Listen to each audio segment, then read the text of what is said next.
everyone, welcome to back my YouTube channel Awadhpuri मेरा। यह कथा अवध की है और बहुत पुरानी है।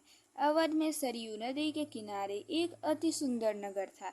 अयोध्या सही अर्थों में दर्शनीय, देखने लायक, भव्यता जैसे उसका दूसरा नाम हो।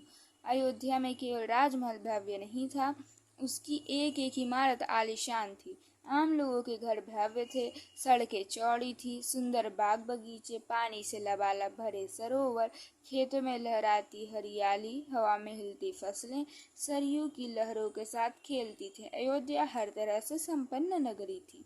संपन्नता कोने अतरे तक बिखरी हुई, सभी सुखी, सब समृद्ध। दुख और विपन्नता को अयोध्या का पता नहीं मालूम था या उन्हें नगर की सीमा में प्रवेश की अनुमति नहीं थी।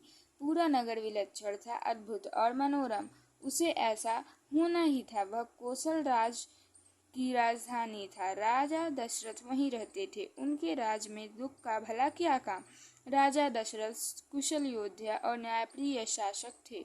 महाराज अज के पुत्र, महाराज रघु के वंशज, रघुकुल के उत्तराधिकारी, रघुकुल की रीति नीति का प्रभाव हर जगह दिखाई देता था। सुख समृद्धि से लेकर बात व्यवहार तक लोग मर्यादाओं का पालन करते थे, सदाचारी थे।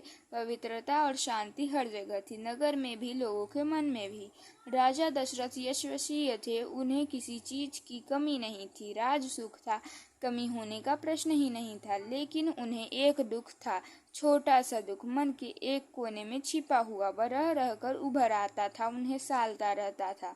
उनकी कोई संतान नहीं थी। आयु लगातार बढ़ती जा रही थी। उनकी 3 रानियां थी, कौशल्या, सुमित्रा और कैकेयी।